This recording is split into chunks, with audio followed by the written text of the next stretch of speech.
நம்ம friend. Megastar മമ്മൂട്ടിയും നിർമ്മാതാവ് ആൻഡോ ജോസഫും ഉൾപ്പെട്ട ഒരു അർദ്ധരാത്രി യാത്രയുടെ വിശേഷങ്ങളാണ് ഇപ്പോൾ സിനിമാ ലോകത്ത് ചർച്ചയാകുന്നത്. നിതീഷ് സഹദേവൻ സംവിധാനം ചെയ്യുന്ന പുതിയ ചിത്രത്തിന്റെ ലൊക്കേഷനിൽ നിന്നും മടങ്ങുന്നതിനിടെയുണ്ടായ വഴിതിരിയലും തുടർന്ന് ലഭിച്ച അപ്രതീക്ഷിത സഹായവുമാണ് ആൻഡോ ജോസഫ് ഫേസ്ബുക്കിലൂടെ പങ്കുവച്ചത്. പുലർച്ചെ 3:30 കാരക്കുടിയിൽ നിന്നും കേരളത്തിലേക്ക് വരുന്ന വഴിയാണ് തിരുപ്പത്തൂരിൽ വെച്ച് മമ്മൂക്കയും സംഘവും ഹൈവേ ബ്ലോക്കിൽപ്പെടുന്നത്. ഗൂഗിൾ മാപ്പ് പല വഴി കാണിച്ചെങ്കിലും ഒന്നും ഫലവത്തായില്ല. യാത്ര അവസാനിപ്പിച്ച് മടങ്ങാനിരിക്കെയാണ് പട്ടമംഗലത്തെ ഒരു പെട്രോൾ പമ്പിൽ വെച്ച് പാണ്ഡ്യൻ എന്ന തമിഴ് യുവാവിനെ ഇവർ കാണുന്നത്.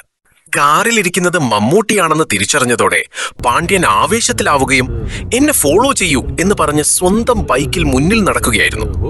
ഗൂഗിൾ മാപ്പിന് പോലും കണ്ടെത്താനാകാത്ത വഴികളിലൂടെ 10 കിലോമീറ്ററോളം സഞ്ചരിച്ചാണ് പാണ്ഡ്യൻ മമ്മൂക്കിയുടെ വണ്ടിക്ക് കേരളത്തിലേക്കുള്ള കൃത്യമായ വഴി കാണിച്ചു കൊടുത്തത്. വഴികാട്ടിയായ പാണ്ഡ്യനെ കാറിൽ നിന്നിറങ്ങി മമ്മൂട്ടി ചേർത്ത് പിടിക്കുകയും ഫോട്ടോ എടുക്കുകയും ചെയ്തു.